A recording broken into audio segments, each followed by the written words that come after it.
بسم اللہ الرحمن الرحیم۔ السلام علیکم۔ امام ابو حنیفہ کا صبر۔ امام ابو حنیفہ رحمۃ اللہ علیہ کے والد صاحب کا انتقال ہو گیا۔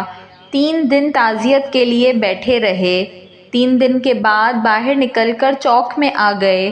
ایک بندہ آپ کا حاسد تھا، سخت مخالف تھا اور سارا علاقہ جانتا تھا کہ آپ کا مخالف ہے۔ جب آپ باہر نکلے تو چوک میں بہت سارے لوگ تھے، وہ بھی سامنے سے آ گیا۔ السلام علیکم کے بعد کہنے لگا، ابو حنیفہ سنا ہے آپ کے والد انتقال کر گئے ہیں؟ فرمایا ہاں۔ کہنے لگا، اپنی ماں کا نکاح میرے ساتھ کر دو۔ اللہ اکبر!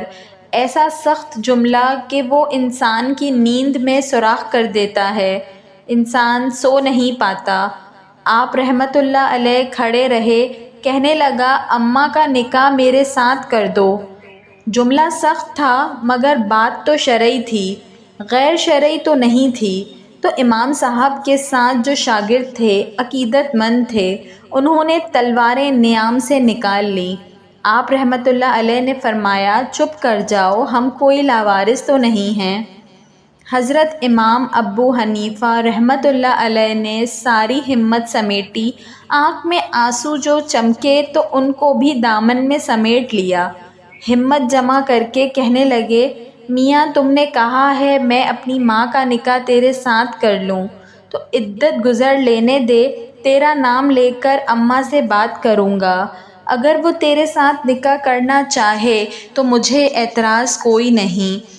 امام صاحب فرمانے لگے، عدت بیت لینے دے، تیرا نام لے کے بات کروں گا، تیرے ساتھ نکاح کرنا چاہے تو مجھے اعتراض کوئی نہیں۔ یہ کہہ کے اپنے دوستوں کے بازو تھامے اگلے چوک میں گئے۔ وہ بندہ دھڑام سے زمین پہ گرا اور روح پرواز کر گئی۔ لوگ کہنے لگے، حضور اسے کیا ہوا؟